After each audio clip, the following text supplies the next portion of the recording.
My parents never wanted me, so they bought me a broken car in hopes I'd crash somewhere and they wouldn't have to see me again, but they ended up losing both their sons this way. Posted by you/CheezItBitBoy. My parents' favoritism towards my older brother, 20M, was always obvious. He got a car for his 18th birthday. It wasn't a new car or anything, it was a 20-year-old Lexus that was in pretty good shape, and he rubbed it in my face for the rest of his senior year of high school. Compared to my brother, I get just as good grades as he does, sometimes even better. I worked my hardest in the hope of fairness, and I even did some volunteering, cleaning up garbage in my local area. But then my 18th birthday came and went a few weeks ago. The only thing I wanted, the only thing I was hoping for, was a car. I wasn't expecting something like a new car or a sporty car, just something reliable like my brother got. But the party wasn't anything like my brother's 18th. For his 18th, my mom baked the cake herself. It was a delicious layered chocolate pudding cake. For mine, I got a sheet cake from the supermarket. For his party, they got a DJ. For mine, it was my dad's old boombox with a couple of mixed CDs. We went through the whole party, and I figured my parents might have just been waiting to spring a surprise gift on me. But that didn't happen. I asked them as things were wrapping up why there was no car when my brother got one, and they said they felt like he'd worked harder for it. I asked what he did that I didn't do because I did all of that and more. My grandma was nearby and heard everything. She then asked them why as well. She ended up lecturing my parents, saying she was extremely disappointed in them for showing favoritism. Then she proceeded to announce to everyone still there that my parents thought it was fine to get their firstborn son a car and a DJ, but not their second. She even pointed out how much harder my parents tried for my brother's 18th birthday than they had for mine. My uncle was the first to stand up and say something, followed by everyone else who hadn't left yet. I ended up just walking away and going to my room to sit and think. I got a few apology calls from relatives, and my grandparents convinced me to go out with them for the evening. But when I got back, my parents were pissed and told me I had shamed them in front of the whole family. I just walked past them because I didn't want to fight. The next few weeks went by with the silent treatment between us. Then, a few days ago, my parents suddenly surprised me with a white 98 Subaru Legacy that runs great. They practically threw the keys and the title in an envelope at me and said to have fun. I got the car, and they're paying for insurance for the next 6 months like they did for my brother. I know a car isn't really a right, but a privilege, so I feel like I've essentially blackmailed my parents into getting me one. Update 5 months later. I've not logged onto this account in roughly 5 months, so now I can tell you all the rest of what happened before college starts. But before that, there are some things I want to address from previous commenters. I literally needed a car because there was no way for me to get a job without one. I had no personal transportation and live over 10 miles from the nearest bus stop. So for those who kept telling me to give the car back because they think I was either too spoiled and should accept that life is unfair, or that I shouldn't take handouts, or that I shouldn't accept gifts from crappy parents, please just stop. My inbox was so crammed full when I logged back on that it took some time to go through it all. It doesn't really matter anyway though. I did get a part-time job that later went full-time for the summer after I graduated. But 3 weeks into working part-time, the Subaru blew the head gasket while on the highway at about 45 miles an hour. The temperature gauge redlined, and I had to pull over and call for help. My grandparents took a look at the car and found that someone had run a lot of gasket sealer in it, and it was still in the coolant. The car was basically band-aided back together before my parents bought it and was then barely hanging on by a thread. It drove great, and I was never pushing the car hard as I'm kind of a slow driver. My parents claimed no prior knowledge of the problem, but their only real reaction was to shrug and say it was karma for making them get me the car in the first place.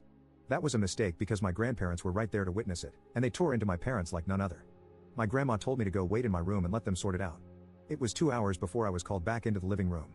My parents were on the couch and looked like they'd been metaphorically hit by a truck. My uncle and 2 other relatives were there now too. My grandparents had gotten it out of them that when they bought the car, they just looked for the cheapest thing they could find close to the area that still ran and bought it, no questions asked. They didn't even bother to inspect the car, let alone properly read the ad for it. My uncle, who knows a thing or two about cars, told me that the engine would basically need to be rebuilt because the head gasket warped the block, and it would cost more than the car is worth to fix it. I had to call into work and tell them I was unable to make it in because my car was fried. They understood and basically put me on a sort of unpaid leave for the moment. Now, I want to point out that I had no involvement in what happened next. My grandparents just told me to chill for a while and let them and my parents take care of this, and they did. A few days later, they came back with a 1999 Honda Civic hatchback with 180,000 miles on it. It was white like my Subaru and drives great. It's not all-wheel drive like the Subaru, but it's great on the road and gets better gas mileage. There was also a list of all recent repairs done to the car, including things like a new radiator. My uncle also went over the car before giving it the okay, and I thanked everyone profusely. My parents, though, were not happy for me at all. They said very little and just walked away. There wasn't even that vibe they had last time of acting like they were giving a new toy to a brat. If I could put it into words, the way they acted was just pure defeat. The Subaru got resold later for $400, as that was the best we could get for it with the blown head gasket. That money was put into my savings. That's only one half of what happened, though. You see, when I said I did better in school than my brother, I wasn't kidding. My brother got a 30% scholarship after he finished high school, while I got a 50% scholarship. Not at the same college, of course, but at one comparably good that was also closer. To say my parents were shocked is an understatement. Of course, they just both looked unhappy as soon as the shock wore off. I decided it wouldn't be a good idea to poke the bear by asking them about it, but my grandma thought otherwise and poked that bear, and I mean really poked it. First, she asked if my parents were happy for me. They claimed they were, but it really didn't show in their attitudes. So my grandparents finally asked what their problem was. Why did they dislike me? Their second son was doing great, even exceeding expectations, and they can't be happy about it? Did they want me to fail? Were they hoping I'd fail? What is the deal? My mother looked really upset, and my father couldn't look me in the eyes. They both meekly said they were happy for me and managed to say they wanted me to take the world by storm when I go to college. They even said they'd help pay some of my tuition as well, just like they are for my brother. My grandparents sharply said that they had better keep their word because there should never have been any favoritism, period. I thanked my parents for their help, received a light, if not limp, handshake from my father, and a very stiff hug from my mother. It all felt so forced. I was and still am extremely thankful for the car and the tuition, but my parents just drained the room of all emotion. I ended up asking if my grandparents knew what it was that made my parents act this way. I asked if I was an accidental pregnancy or something. They gave me the "it's time we told you" look. Well, I'm not adopted like so many asked, but I was unplanned. Sort of. You see, my parents wanted both a girl and a boy but got 2 boys instead. My brother came out as a boy, so my parents were really hoping to get a girl on the next go. They had a prior agreement to stop after 2 kids. They never got a girl. My grandma told me they refused to find out my gender until after I was born. They were convinced I'd be born female, and they bought a lot of baby stuff for a girl. But they didn't get a girl. My grandma said I ended up using all of my brother's hand-me-downs until I was 3 years old because my parents had bought so much girl stuff in advance that they couldn't use. So, I was just a disappointment to them from the time I was born. My grandparents said they know my parents are screwed up, but they've been this way for so long that there's no point in expecting them to change. Since then, my parents haven't spoken to me much about college. In fact, they ignore the subject as much as they can. Thanks to some of the warnings I got from people who messaged me, making me paranoid, I called the college I've been accepted to and made sure to tell them that if anyone calls or emails pretending to be me, or if my parents call trying to say I'm not coming, they should call me for a double or even triple check if anything like that happens. I mean, I kind of doubt my parents would do that sort of thing, especially after everything that's happened, but I felt like playing it safe was the better option. There was something that I really didn't expect to happen. My brother called me out of the blue to talk. He said our grandparents had called and told him everything. He apologized for what happened in his own way and said he hopes that once I'm on my own, I won't need to come back. He actually admitted to me that when he finishes college, he's going to stay in the state he's in because he likes it there. Our parents really want him to come back when he gets his degree, but it looks like that's not happening. I said I don't blame him, and I may do the same. The rest of the conversation was a bit awkward because we aren't really used to speaking to each other much anymore. My grandparents and the rest of the family held a surprise party for me over the weekend. They made it almost like a repeat of my brother's 18th birthday, with a DJ and a big chocolate cake my grandma made. I couldn't thank them all enough. My parents attended the party, but they were like wallflowers the entire time. They didn't say or do much, just stayed sitting at a far table in the corner and drank quietly. The look of defeat they had was even greater now. I think the party wasn't just to congratulate me, but also to rub it in my parents' faces that they should have done better. The rest of the family has made their disappointment in them clear. They seemed like they wanted to leave the party for a while. I can't say I blame them. They were being humiliated into staying where they were. My grandma said, "You're never too old to be taught a lesson in humility." As for my personal life, my part-time job went full-time after high school, and I've been working hard to build my savings before I leave for college. I made minimum wage, but a job is a job, and I want to leave it with my best effort put in before my 2 weeks notice is up. I doubt I'm going to be coming back here to make another update, so thanks for reading. Update 2 years later. I've been away for 2 years, and I kinda expected I'd be back to post one last time in 2024, because my brother went for a 4-year bachelor's degree, much like I currently am. For those who remember my previous posts, I'm the guy whose parents were verbally backhanded by the family for showing blatant favoritism toward my older brother, and I later found out from my grandma that the reason I was treated differently was because my parents had wanted their second child to be a girl. My grandma ended up admitting even more to me later, after I left for college. Before I was born, my parents were so convinced that I'd be a girl that they bought a bunch of girl stuff without even checking my gender through ultrasound. About a year ago, my grandma told me that my mother had tried to raise me as a girl for the first 6 months of my life. She was putting me in girls' clothes and calling me by a different name, and my father enabled it all. I know it's true because my grandma showed me old family photos of me with my brother when I was an infant, and I was wearing pink in all of them. There was even a visible name tag in some of the photos with the name my parents wanted for a girl. But once word got out, my parents stopped dressing me as a girl. My grandparents told my mother that trying to raise me as something I wasn't, without giving me a choice, was wrong. Though my family is rather old school, my grandparents are surprisingly open-minded people, and they put the hammer down on my parents, so the girl treatment stopped. But instead of getting new clothes, my parents gave me my brother's hand-me-downs for years until my grandparents noticed that too and did something about it. Finding out all of this made me realize that my grandparents kept my childhood from being far worse than it was, and they never told me until these past couple of years. I am incredibly thankful for them. My mother apparently struggled to call me by my real name for 2 years or so. Because my parents didn't get the girl they wanted, they refused to connect with me like they did with my brother, the boy they actually wanted. When my grandparents heard I wasn't getting anything new like my brother was, they threatened to petition for guardianship of me. They had evidence of the various things I described too.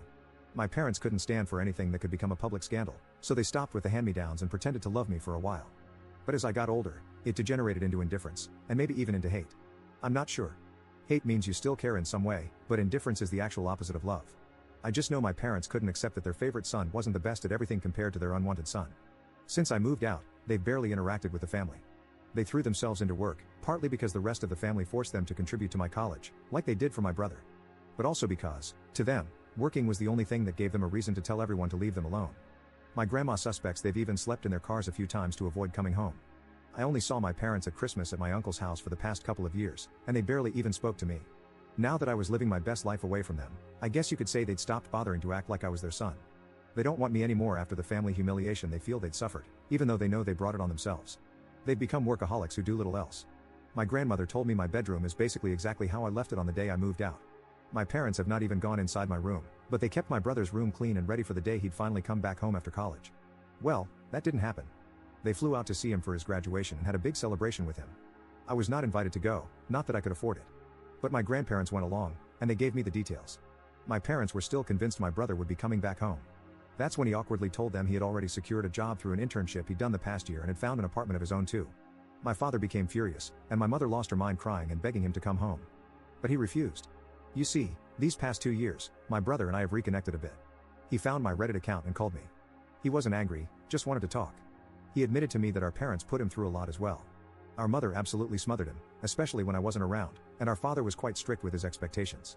The fact that I did better than my brother when our parents had invested everything into him just broke them. Now they're extra broken because my brother refused to come home with them. The way our parents treated my brother is also the reason we stopped connecting as siblings until these past couple of years. He did bully me at times when we were growing up, but that's because being the favorite went to his head. However, it was favoritism with strings attached, and when he realized that, he got counseling after moving out. My brother also has a girlfriend he met while in college, and he kept her a secret because he knew our parents wouldn't approve. When they eventually found out, they didn't approve, and my mother even referred to his girlfriend, whom she hadn't even met, as a SLT. My brother blew up at them over that. His girlfriend is in nursing school and a year from graduation herself. My brother says she's the best. I've never met her, but she sounds wonderful from how he's described her. My grandma told me my mother went so far as to hire a private investigator to find out who my brother's girlfriend was. She was irritated to learn that the girlfriend was squeaky clean and from a good family on the same side politically too. In her mind, the girlfriend was the reason my brother wasn't coming back, even though he made it clear he decided that before even meeting her. My father had become stoically silent about it, from what I heard. However, my mother let it slip to my brother that she'd hired a detective, and my brother gave our parents a piece of his mind. This led to a whole argument about how they gave him everything and how he was ungrateful for not coming back. But he called them out, saying that being the favored child is abuse too because they nearly made him like them. Hearing that broke my parents. My brother told our grandparents, and they staged another family intervention, one I was even involved in through a video call. My parents tried to ignore me, but even my brother told them to talk to me. We all told them enough was enough. They have 2 sons, and they needed to start treating us fairly. They had let something as idiotic as not being born the gender they wanted ruin their love for me from day one. Pardon my language on this next part. My father hit his breaking point and yelled, "You want us to admit we effed up?" Well yeah, we did. What do you want us to effing do? Effing time travel? We're paying for part of his effing college too. What more does he effing want from us? Things ended very poorly in that intervention. My mother cried and said she was sorry to me, but I still didn't feel her heart was in it. She didn't spend much time apologizing to me at all before moving on to my brother through the phone he was video calling from. She spent a long time crying and apologizing to him until he told her to go back and actually apologize to me like she meant it. That's when my father grabbed the phone and shut it off. Then he just sat down and told everyone to leave. The last thing my grandparents said to my parents was that they were so disappointed in them, and that maybe losing both sons would show them they should never have favored one. Right now, my parents are not on speaking terms with the rest of the family. My grandma heard a rumor they might be planning to move, but they have a paid-off country house and great careers. I feel like they'd be fools to move, but since my brother isn't going back and I'm likely not either, I suppose it's not really an issue. I kind of doubt they'd welcome me if I came to visit after all the crap that went down. I am still thankful to them for helping pay for my college. My student loans were significantly reduced, thanks to them. But as parents, I think we can all agree they just didn't do a good job.